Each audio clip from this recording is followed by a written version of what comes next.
y nuestros panelistas e invitados son una combinación clave por la 92.9 FM. La clave, me escucha. Empiece su día con toda la energía natural de Marley Coffee, un café de grano orgánico molido al instante con leche descremada. Pruebe el sabor de Marley Coffee, sus 2 exquisitas y variadas mezclas de máquinas self-service, expreso, chocolate fuerte, té chai y otras bebidas calientes. Lo esperan para recargar su día. Con Marley Coffee disfrute su día con toda la onda.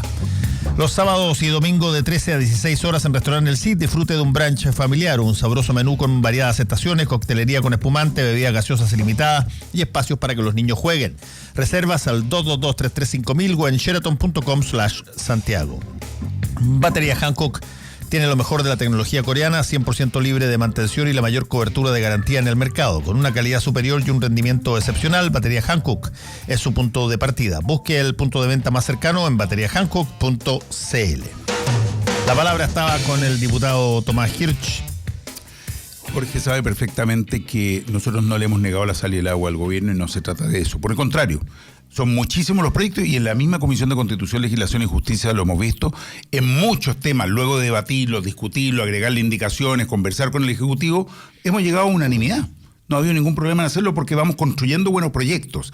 Pero cuando desde el Ejecutivo vemos una insistencia en meter los proyectos tal como ellos los tienen concebido, sin escuchar lo que se le está planteando desde la oposición, que tenemos mayoría en el Congreso, tenemos mayoría porque la ciudadanía nos dio esa mayoría, y el gobierno insiste, entonces efectivamente se le dice, mire, en esas condiciones no estamos para apoyar la idea de legislar como usted la tiene concebida. Conversemos, le hemos planteado puntos, tanto en la ley de la reforma al sistema de pensiones como en otros proyectos similares. Se lo planteamos en su momento en la reforma al sistema tributario. Pirquinearon un par de votos, en definitiva, de un modo que no se hace política. No es bueno hacer política así. Buscando por aquí y por allá, veíamos al ministro Blúmeda, a otros ministros, desesperados hasta que encontraron un par de votos en la DC y en los radicales que han estado disponibles para esto permanentemente. Pero no es bueno eso, no es lo que el país requiere. Lo que el país requiere es que seamos capaces de debatir, discutir y construir buenos proyectos. Y eso no se logra del modo que lo está haciendo hoy día el gobierno. Y no está entendiendo lo que significa una legislatura colegiada, conjunta, en que la oposición, que es mayoría, tiene un aporte que hacer. En el caso concreto de la reforma del sistema de pensiones, por supuesto que queremos mejores pensiones para los chilenos, pero tenemos legítimamente diferencias muy profundas con lo que está planteando el gobierno, que fortalece a la AFP, que fortalece un sistema que ha demostrado un fracaso rotundo durante 30 años, y eso es más contundente que cualquier verdad. No ha funcionado, y darle hoy día más poder a las AFP, entregarle más recursos, no separar el proyecto como le hemos planteado en dos, que permitiría avanzar hoy día con el pilar solidario. Bueno, lo que tenemos que hacer es decirle al gobierno, mire, ¿sabe qué más? En esas condiciones no estamos para la idea de legislar, porque tú sabes muy bien que una vez que está aprobada la idea de legislar, el gobierno tiene la manija en estos temas. Nosotros no podemos presentar indicaciones, y eso es bueno explicárselo a quienes nos están escuchando, porque son materias que irrogan gasto y por lo tanto es atribución exclusiva del Ejecutivo. Otra cosa que no me gusta, Fernando, es que cada vez que un DC vota a favor del gobierno, un radical o dicen una cuña pro gobierno en la prensa, siempre sale la izquierda y le dice: será muy difícil que pactemos en las municipales, como diciéndole, mire compadre, si usted le sigue dando agüita a Piñera, usted va a perder alcaldes. Y esa como amenaza permanente del chantaje pero te puedo asegurar electoral. Te puedo asegurar, Jorge, que eso no es monopolio de la... O sea, bueno, yo me acuerdo, te puedo tener 20 titulares similares. Pero no me gusta. Sí, no, a uno no le puede gustar o no gustar. Entonces... Lo que tú dices, y te entiendo el sentido, lo que tú dices es que chantajear de alguna manera a personas para que no voten de una manera so pena de que sus partidos tengan menos alcalde o menos cupo, claro, eso no parece para nada algo sano, digamos. Tú lo puedes llamar chantajear o puedes mostrar los dientes. No, o puedes decir que es buscar un mínimo de coherencia política, porque tú podrías decirle a la democracia cristiana, mire, si usted está tan contenta con el gobierno, está tan contenta con cómo presenta su proyecto el gobierno, bueno, pacte también con ese mismo sector, que es lo que algunos de ellos además quisieran hacer, así que tampoco es una idea tan loca. Bueno. Vamos a ver. Hay una izquierda muy diversa en el Parlamento y una derecha muy diversa. Eso me gusta, eso creo que le da más contenido al Parlamento, tener distintas visiones dentro de las coaliciones. Ahora, tú tienes razón, Jorge, en eso, en lo que tú estás diciendo, que hay una mayor diversidad, pero deslizó Tomás, uno de los problemas medulares de esto, y que tiene que ver con que, si bien tú tienes una diversidad mucho mayor y que parece que pudiera expresarse de una manera mucho más libre que antes, tú tienes todavía el 99,9% del poder concentrado en el Ejecutivo en la medida que haya que gastar un solo puto peso, como dijo Nelson Pizarro, de presupuesto nacional. Y por lo tanto, esa manija de que ustedes, si tú, Jorge, redactas una ley que tiene erogación presupuestaria, la única forma que la puedas introducir es que tenga que pasarla a la moneda a Blumel, a Blumel, que el gobierno se convenza de que es lo bueno y lo presente como propio. Sí, pero ¿por qué pasó eso? ¿Por qué tenemos este sistema? Porque antes, con el sistema parlamentario, los parlamentarios abusaban, cambiaban ministros toda la semana, repartían casas, aprobaban leyes para hacer viviendas sociales en sus propios distritos, puentes en sus propios distritos, y hubo un abuso del sistema. Entonces, ¿por qué? Y lo mismo que está pasando en el ejército con los gastos reservados, los obispos evangélicos. Siempre que hay un abuso de un sistema, al final tú pierdes la prerrogativa, y en Chile hubo un abuso en la época parlamentaria hasta el año 25, y los parlamentarios perdieron esa prerrogativa, y hoy día tenemos un sistema súper presidencialista donde la iniciativa está casi 99% basada en el Ejecutivo.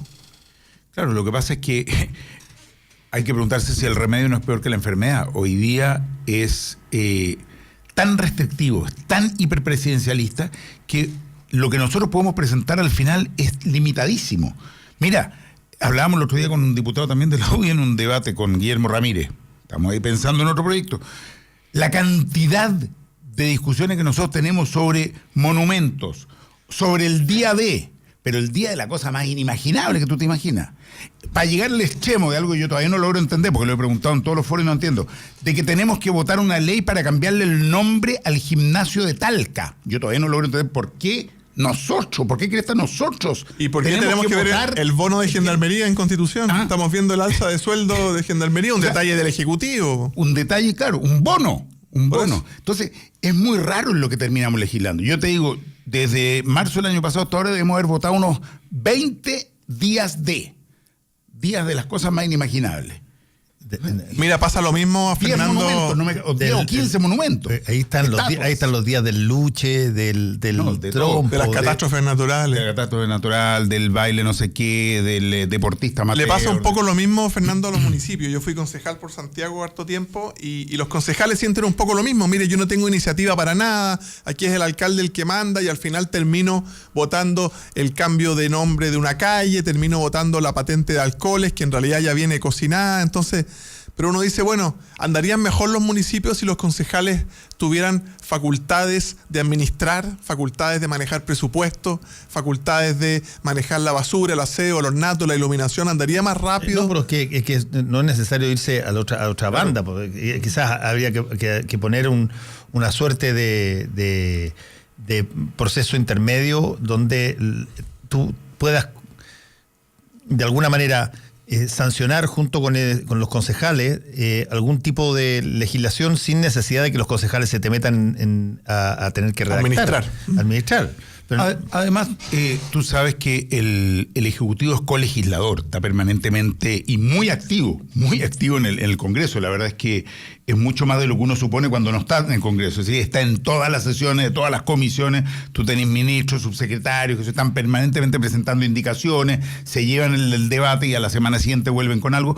Por lo tanto, si tú tuvieras a la instancia parlamentaria que pueda presentar una gama más amplia de proyectos que incorporen algunos elementos de gasto, de todas maneras tendría el Ejecutivo con capacidad de presentar indicaciones, de interactuar mucho más. Yo creo que hoy día hay un desbalance muy grande que termina concentrando demasiado poder en un Ejecutivo, independiente del color político que sea. Y la ciudadanía no lo sabe. No. Entonces te exige en terreno y te dice, bueno, ¿y usted qué hizo respecto a esto? Mire, no tengo facultades porque la Constitución dice, eso es muy larga la explicación. Claro. Entonces, basan una cantidad de esperanzas en su parlamentario, y su parlamentario al final, gracias a la prensa, tiene un poco más de poder de fiscalización, gracias a la prensa más que a los oficios, porque los oficios son largos, se demoran 30 días, vuelven. La verdadera fiscalización nosotros lo hacemos gracias a la prensa. Y lo mismo pasa por el otro lado, es una suerte de jamón de sándwich, porque a nivel de las comunas, la cantidad de demandas que le llegan a uno como parlamentario respecto a cuestiones que son netamente municipales. Que el problema de la vereda, que el problema de la calle, que la luz, la Ahí yo le echo la culpa a los políticos, porque tú ves las campañas, me ha tocado participar en campañas concejales, alcalde, diputado, senador, presidente, y todos prometen lo mismo. Llegan a un barrio y dicen, más seguridad para este barrio, más iluminación. ¿Qué tiene que ver el senador en la iluminación? Más lomos de toro afuera del colegio. Entonces, la gente, como todos los políticos le venden lo mismo, al final le van a pedir al diputado el lomo de toro, le van a pedir al diputado la iluminación, porque se la vendiste en la campaña. Entonces, también las campañas debieran ser más honestas y decir, esto es lo que yo hago. Pero pongámoslo en términos prácticos, Jorge y Tomás. ¿Qué cosas puede iniciar como legislación un diputado? Yo te puedo decir dos cosas que yo sé que pueden hacer. Pueden nombrar calle o plaza. Eso sí lo puede iniciar legislativamente. Puede reducir gastos, no puedes crear, claro, pero sí puede reducir gastos. Si el fisco dice 100 millones para gastos reservados, tú dices no, 20. Puedes reducir todo tipo de gastos. Ya, puedes reducir gastos, no puedes aumentar gastos. Así es. Pueden nombrar cosas. ¿Qué otras cosas más pueden hacer? Bueno, legislación laboral, todo lo que no erogue gasto fiscal. La reforma previsional, la reforma laboral. Pero por ejemplo, depende. Porque resulta que tú puedes estar viendo, por ejemplo, una idea genial respecto de la legislación laboral que involucra, por ejemplo, crear un organismo ad hoc que monitorice determinada cosa, pero la creación de ese organismo va a generar renta para las personas que están, eso renta fiscal no lo pueden hacer. Tiene que estar patrocinado por el Ejecutivo, es que muchas veces uno va junto. Mira, es buena la pregunta. Te lo digo, déjame meter mal el dedo en la llaga. Compara tú lo que pueden hacer un diputado con lo que puede hacer un alcalde. El alcalde tiene mucho más poder que ustedes. Sí. Pero mucho más poder real que ustedes para afectar la vida de las personas directamente todos sus días. Me toca muy de cerca. Ayer sacamos a almorzar a mi mamá, yo quería decidir el restaurante y Felipe me tiró el camión encima y me dijo, yo soy el alcalde de Santiago, yo tengo capacidad de gasto, usted no, así que yo decido el restaurante. No creo que lo haya gastado con el erario de Santiago, en todo caso. No, para nada.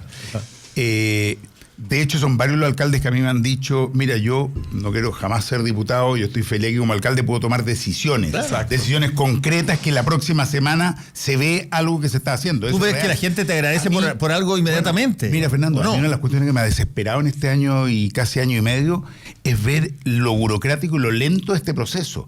Hay proyectos de ley que nosotros los debatimos en abril del año pasado en la comisión. Los aprobamos relativamente rápido y yo en mi ingenuidad me quedé feliz diciendo, ya está, tenemos ley. No han pasado al Senado. 3 meses después fueron recién a la sala. Volvieron después a la comisión porque había alguna indicación. Eso ya hizo final de año. Y después tú te preguntas, bueno, ¿y qué pasó con este proyecto? ¿Es ley? No. Está en el Senado esperando. Después del Senado, que la espera puede ser eterna, vuelve a la Cámara de Diputados, si hay diferencias, termina en comisión mixta.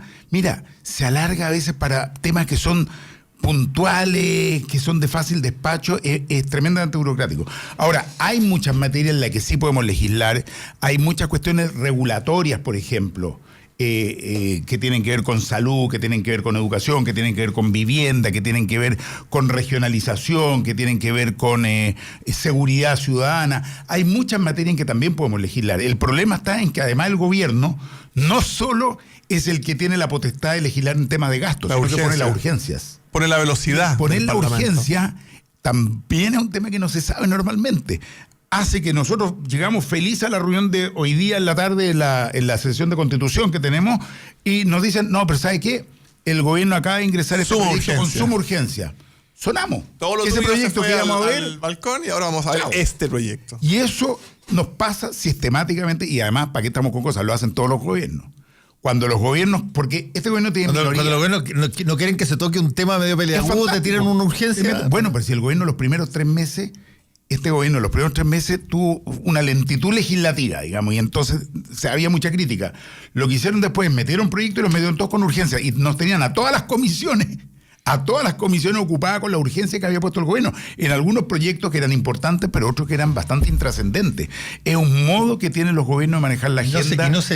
Y no sería oportunidad. Yo sé que esto depende mucho del Ejecutivo, porque a ningún Ejecutivo le gusta perder poder, pero En algún momento dado se discutió la tesis de poder tener un sistema semipresidencial o incluso... Carlos Larraín lo promovía con Ignacio Walker. Con Ignacio Walker. Lo promovieron, lo presentaron, no los pescaron ni en embajada, ni en el gobierno, ni en muchos de sus partidos. Ahora, quizás podríamos discutir si se justifica tener dos cámaras, porque al final si tú, antes para ser senador había que tener 40 años, eso te daba de alguna forma una cámara más política, fiscalizadora, y una cámara de más experiencia. Duraban 8 años, se renueva por mitades para no ir con el ciclo político, tenía una serie de características, pero se acorta la edad a 35, el diputado popular empieza a llegar al Senado más fácil y empieza a hacer su misma pega de parlamentario popular, de cuña corta, entonces se pierde un poco el sentido de la Cámara Revisora. Quizás podríamos analizar un sistema unicameral como en Lima, y yo volvería a los 120 diputados porque encuentro que estos 155 no ha traído beneficios para el país.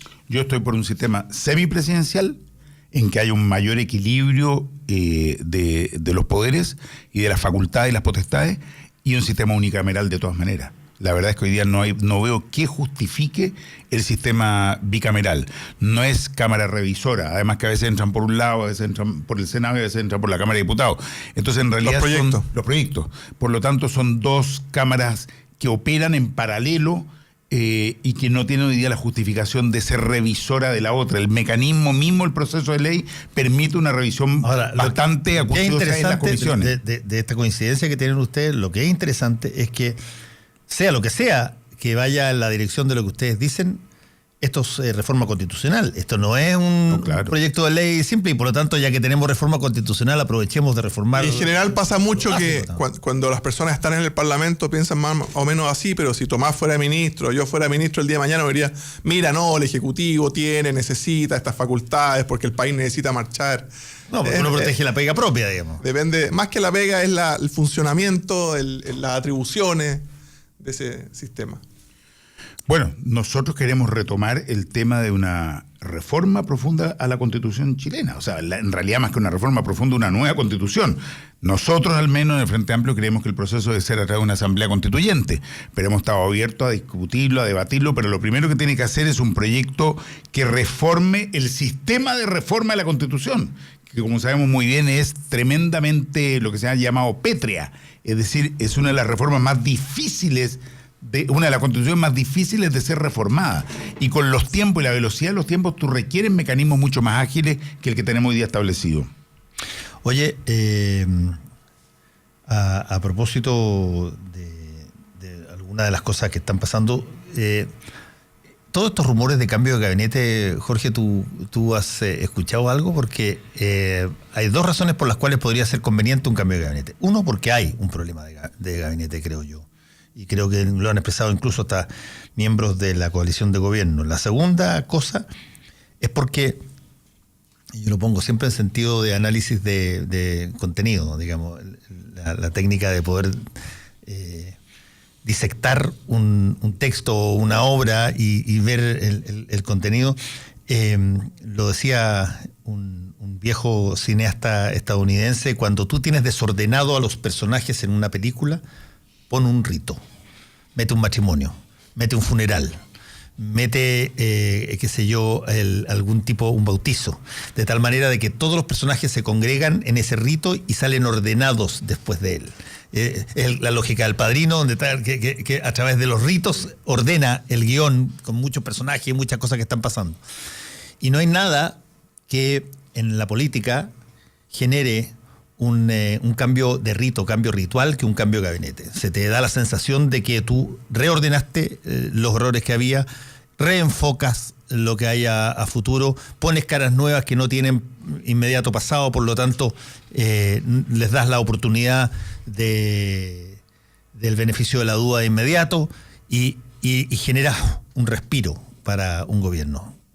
En mi experiencia en el primer gobierno del presidente Piñera, lo que hacía peor era la incertidumbre de si venía o no el cambio de gabinete. Porque se paralizaban los ministerios, la gente empezaba a elucubrar, la prensa, los políticos. Entonces, me gusta esa frase del presidente que dice: los cambios de gabinete no se anuncian, se hacen. y se hacen cuando se encuentra que es necesario. Obviamente yo he visto en este año y medio algunos ministros más fuertes, algunas debilidades, pero creo que es una facultad presidencial. En esa sí estoy de acuerdo que sea una facultad 100% presidencial. No me gusta el sistema de Estados Unidos donde el Parlamento ratifica a los ministros, porque al final son tus manos en los distintos temas, en los distintos ministerios. Y creo que si el presidente cree que debe hacer un cambio de gabinete, debe hacerlo rápido, entre que lo piense y lo hace 24 horas. Lo que peor nos hace es pasar 1, 2, 3 semanas pensando, le quita poder a ese ministro que está en duda cuando va al Parlamento, cuando va a las comisiones, cuando lleva adelante un proyecto, y estamos en reformas súper importantes, previsional, laboral, tributaria, a la salud. Entonces creo que esos 4 pilares hay que afirmarlos muy bien y empoderar a los ministros que estén ahí para que lleven adelante esas reformas, porque este es el año de la reforma. El próximo año vienen las elecciones municipales. Y de gobernadores regionales, además. Sí. Ahí Macaya dio una entrevista al Mercurio la semana pasada diciendo las falencias de estos nuevos gobernadores regionales, que quizás debieran ir en otro, no con los alcaldes, sino con nosotros, con los parlamentarios, aumentar las facultades, porque si no, dijo, va a ser un Transantiago número 2, y concuerdo en gran parte de esa entrevista. Yo creo que claramente el gobierno está cojeando, está fallando, lo muestra no solo la encuesta, sino que lo que ha venido pasando en el último tiempo en distintas materias. Creo que hay mucha responsabilidad, evidentemente, del presidente, pero el presidente tiene un equipo de asesores fundamentales que son sus ministros, y los ministros han estado débiles, son varios los que no han estado respondiendo a lo que se espera de sus carteras y a lo que espera la propia derecha. Yo creo que ha habido aquí, yo no lo llamaría ni siquiera fuego amigo, pero críticas o autocríticas que provienen de los mismos partidos de gobierno. El ministro del Interior está debilitado desde el año pasado, el asesinato de Camilo Catrillanca, nunca creo que... y de toda la situación en el interior de Carabineros. El ministro de Justicia... la verdad es que viene haciendo una serie de declaraciones bastante particulares desde el momento que asume, y las sigue haciendo ahora respecto de Obra Lucy, la apoya, estuvo involucrado en una situación de un ex colaborador suyo, ¿no es cierto?, que termina postulado para notario, y así muchas otras situaciones. La ministra de Educación, con que nos hemos topado en innumerables situaciones que no maneja, no conoce a fondo, y se empecina en un proyecto de ley que claramente está condenado al fracaso. Y el Ministerio de Relaciones Exteriores, cosa de revisar la lista, entre Escazú, Marrakech, la no firma, me refiero de los tratados y los acuerdos, el escándalo, ¿no es cierto?, y el bochorno con el viaje a China, el no viaje a Europa posterior, que creo que es un error muy grande. Ahí sí debería haber ido el presidente, tanto a Alemania como a Holanda. Sin la familia. Sin la familia, por supuesto, como corresponde. Que por mientras pueden ir a pasear a otro lado, Isla de Pascua, hay tantos lugares bonitos en Chile. Creo que sí, que hay una debilidad grande. Y es verdad lo que tú dices, un cambio de gabinete es un rito, pero que es un rito que al mismo tiempo le permite al gobierno respiro, que es lo que ganar tiempo, aunar filas, al menos por un plazo corto. Puede que no dure mucho, pero sí te permite recomenzar. Y ese recomienzo es un elemento que hoy día le falta al gobierno. Ahora, lo que dice Jorge tiene toda la razón. Es complicado hacer cambios de gabinete cuando tú tienes 4 reformas que están jineteadas muy fuertemente por ministros, algunos de los cuales están bastante cuestionados, y que si tú los sacas en este proceso, se te puede debilitar incluso la ley, no solamente el ministro, digamos, la reforma, el proyecto mismo. Yo creo que en algunos casos puede ser por el contrario, Fernando. ¿Sí? En algunos casos es tal el cuestionamiento que ya tienen estos ministros, el debilitamiento que tienen y su dificultad que hoy día tienen para interactuar con las comisiones del Congreso, que en algunos casos el cambio de ministro podría facilitar y ayudar a establecer un diálogo mucho más fructífero. Yo pienso que mucho de la crítica de la oposición al final es por el fondo de las reformas, porque no están de acuerdo, legítimamente no están de acuerdo ideológicamente en esas reformas. Y si esa reforma la va a ir a defender Nicolás Monkever o la va a defender un ministro nuevo, tal o cual, joven, mayor, con experiencia, sin experiencia parlamentaria, no importa mucho, porque al final no están de acuerdo con el fondo de la reforma. Entonces, creo que al final el presidente tiene que tener las mejores personas, los que lo apuntalen mejor, y obviamente los que tengan más capacidad negociadora en el Parlamento para esos 7 o 8 votos que faltan en la Cámara. No solo para eso, pues, Jorge, es que si no estamos de acuerdo en el fondo, si tú tienes un ministro que entiende políticamente el problema, también hay una mayor capacidad de diálogo y de negociación. Si nosotros no estamos por destruirle los proyectos al gobierno, pero sí por encontrar puntos de acuerdo que permitan avanzar. Y eso varía mucho según quién tienes al frente. Hay ministros, y lo vemos hoy día también, hay ministros con los cuales tú puedes establecer un diálogo que se abren a buscar por aquí o por allá cómo lo hemos visto con Larraín en Constitución. Correcto, nosotros lo hemos visto y hay otros con los cuales ha sido totalmente imposible tener ese diálogo. ¿Qué pasó en Larraín en Concepción? El ministro Hernán Larraín en la Comisión de Constitución, no en la ciudad. En la Comisión de Constitución es muy de llegar a acuerdo, fue parlamentario muchos años, tiene mucha experiencia, conversa las indicaciones, ha patrocinado indicaciones de Marcelo Díaz, de Tomás Hirsch, y se va conversando, y es una comisión que tiene una tradición de llegar a acuerdos y ver los temas con mucha seriedad y altura de mira. Y cuando eso no es posible, el mismo gobierno, nosotros hemos dicho, bueno, votemos y que gane el más mejor en ese artículo, en esa indicación. Pero el intento siempre es construir un acuerdo y que es la mirada que va más allá de tu sector político. La mirada está puesta en, bueno, ¿cómo hacemos una ley? Porque han habido demasiadas leyes mal hechas. Han habido demasiadas leyes que después ha habido que corregirlas, las famosas leyes cortas, ¿no es cierto? Y después vemos cómo la armamos mejor. Oye, un puntito sobre la reforma laboral, que estuve en el fin de semana en debates con jóvenes. Y este es un tema que especialmente lo entienden mejor los jóvenes y lo encuentran más útil, el hecho de flexibilizar la jornada. Nuestro Código del Trabajo, pues lo que se está modificando es el libro primero, viene de los años 30, 1930, cuando todas las empresas eran una cinta de producción y cada uno iba cumpliendo su labor en esa cinta de producción. No existían las plataformas, no existían los trabajos a distancia, no existía el internet, la computación. Y ese Código del Trabajo obviamente está vetusto para la realidad de hoy. Y la gente joven que estudia en la universidad, además tiene una pega part-time en una aplicación, además tal vez es garzón en la noche en un pub o en un restaurante, que tiene distintos horarios, distintas semanas, yo creo que le va a caer muy bien esta flexibilización sin perder derechos, pero sí poder moverse en el mundo del siglo XXI, del internet, de las plataformas, y me llamó la atención que ellos lo entienden mucho más fácilmente porque están viviendo esta realidad. He estado con distintos jóvenes, yo he estado con jóvenes que están sinceramente muy preocupados con una reforma que en definitiva antepone los derechos y las posibilidades de la empresa por sobre los trabajadores, que sí cambia derechos, que les reduce las horas que se contabilizan como horas de jornada laboral normal. Hoy día a alguien se le computa su jornada desde el momento que llega al lugar de trabajo.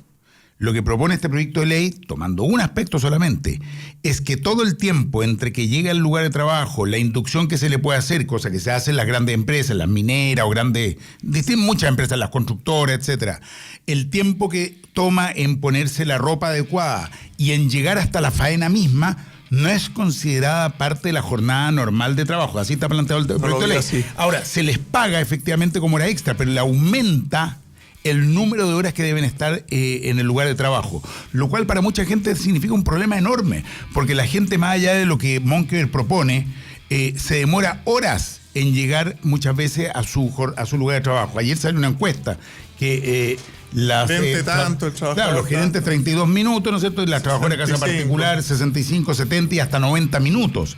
Entonces, son tiempos larguísimos. Esto le aumenta. Por otro lado, se dice que puede impactar el trabajador con el empleador jornada flexible o suspensión temporal de su trabajo. Todos sabemos que no hay paridad en esa negociación. No es que yo, trabajador, converso con el empresario y le digo, mire, ¿qué tal? ¿Qué le parece que mañana jueves en la tarde no vengo y vuelvo el próximo lunes? No es así. Es el empleador el que tiene la manija y el trabajador se queda con su salario suspendido hasta que vuelva a ser llamado por el empleador. Esas son condiciones de precarización laboral que nosotros no estamos dispuestos a aceptar. Yo no estoy de acuerdo, pero en fin, en materia laboral es muy difícil que estén de acuerdo la izquierda dura de este país con la derecha que pero produce. Pero defiendo a los trabajadores de la izquierda dura contra la derecha moderna. Que produce. Ya lo tenemos, productiva y desarrolladora. Tenemos que ir. Gracias, Jorge Alessandri. Gracias también a Tomás Hirsch. Fernando. Vaya bien. Gracias. Podemos ver y escuchar a Fernando Paulsen y nuestro Combinación Clave en radiolaclave.cl o por la 92.9 FM. La Clave me escucha.